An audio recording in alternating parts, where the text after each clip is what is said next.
I got to be here too, so let's just make the best of it. Welcome to Marketing 431, and if you remember, we had been talking about making decisions, and a marketing decision or any decision is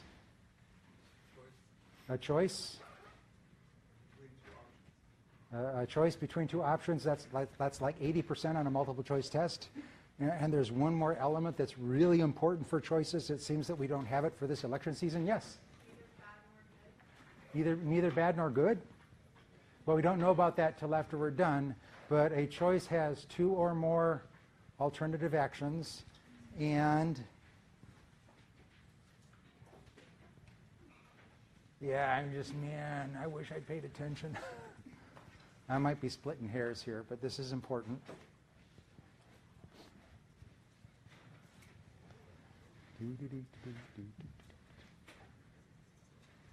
Yeah, I got this.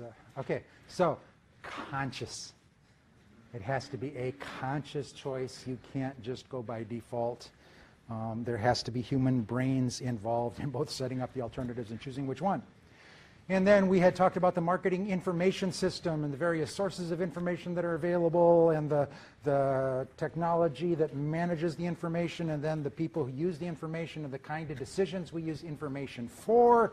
And we had mentioned that one of the sources of information is market research. I think I called it proprietary market research, which is market research that you pay for and own, and said we'd spend more time talking about that later. Well, this is the time.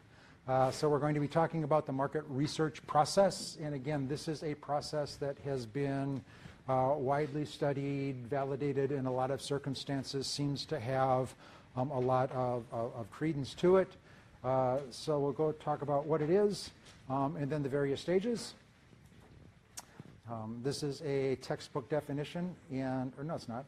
Well, yeah, it is, because it's from the textbook. I keep forgetting I have control over that now. So definition is systematic gathering, recording, and analyzing data for a specific purpose. Yeah. The big issues in market research, and we've talked about this before in this class, never spend money unless you have a clear idea of what you are trying to accomplish with that investment. Market research costs money. And even if you do it yourself, you have to pay people internally to do the research for you. It's a big issue. Do you do it internally or outsource it?